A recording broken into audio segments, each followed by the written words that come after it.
Hey, Dr. Diane here, talking today about neurological symptoms of black mold and of mold in general. And we're going to talk a little bit about the mechanism behind how mold causes neurological disease. And this can be really scary, right?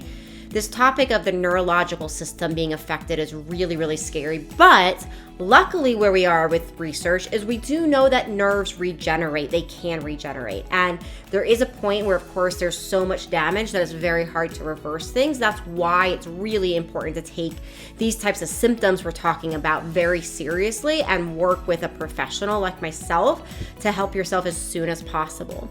So one of the things that will happen, so when we breathe in mold toxins, there is a direct route from the olfactory bulb, the smelling area of our body, into the brain. So the mold toxins get right into the brain.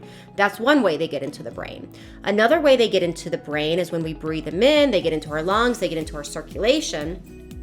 And many people have blood-brain barrier disease, which is where the brain actually becomes leaky. And the blood-brain barrier is designed to basically keep things out that we don't want in the brain, like toxins. And so what can happen for people is when they breathe these toxins in, when they circulate through the body, if the blood-brain barrier is leaky, then they get into the brain that way. Well, the blood-brain barrier becomes leaky for a lot of different reasons, but even some very basic things can create that. For example, high cholesterol has been shown to actually create blood-brain barrier disease. Chronic infections such as urinary tract infections or hidden things in the gut like small intestinal bacteria overgrowth or other microorganisms will release something called an LPS, a lipopolysaccharide, which is its toxin of itself. So if we have a chronic UTI, chronic E. coli infection, a SIBO overgrowth, any of these types of things, that the bacteria that are involved in those situations will actually go to the brain, cause the blood-brain barrier to be leaky, and when that happens, we get the toxins from our circulatory tract entering the brain because the brain is leaky and they're not supposed to be there. So when it comes to neurological issues with mold, one of the big issues is we get these toxins in the brain, and what winds up happening is we create a ton of reactive oxygen species. We create a ton of these free radicals. And these free radicals, as the body is trying to neutralize them, what winds up happening is we get neuronal death. The nerve cells start to die.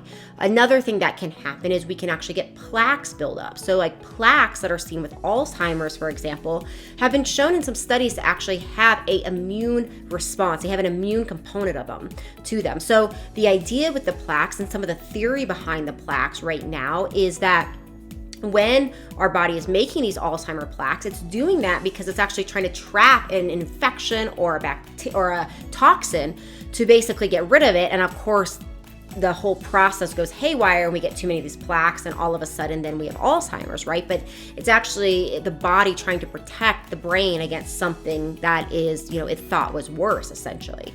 So with a lot of other neurological diseases, one of the biggest problems is that we get this neuronal cell death. And we oftentimes see with conditions like Parkinson's and MS and other cognitive types of diseases that we have a lowering in the brain of glutathione. Glutathione is a huge thing that we use for antioxidants, so it reduces the toxic stress, the free radical stress on the brain, and helps with the neurons. But for a lot of people, they're using so much of that glutathione to detoxify that they just can't keep up with the production. So it really is very, very important. There's some really cool studies actually even on light and on sound that are really showing that, wow, we can actually even do things with some of these therapies. Some of these light and sound studies are just on animals so far, but we're actually seeing some positive things for things like plaque reversal, which is very, very exciting, but it's still, some of this research is still early. So while I do believe that we are going to find better and better research to help heal from some of these diseases, we still want to catch them and see if there is a mold cause as early as possible. So a lot of other causes for neurological diseases, mold is definitely not the only one, but it's a really important thing to rule out because it's a pretty, in the grand scheme of it, simple solution. We get out of a moldy home, we get out of a moldy building, and we start detoxing the mold from our body, and we can see that we can get a lot of healing to happen in the brain and in the neurological system. So whether it's just simple brain fog all the way up to Alzheimer's or Parkinson's or MS or ALS, or whether it's any of these types of things, any dysautonomia, we definitely want to consider a mold impact to this. And largely it's through the reaction of these reactive oxygen species of leaky blood-brain barrier and of neuronal death that is leading to some of these types of situations. So I know it's scary. Like I always, get nervous when I'm talking about things like nerve cell death, right? Because that sounds very, very scary. But just remember, be your own advocate.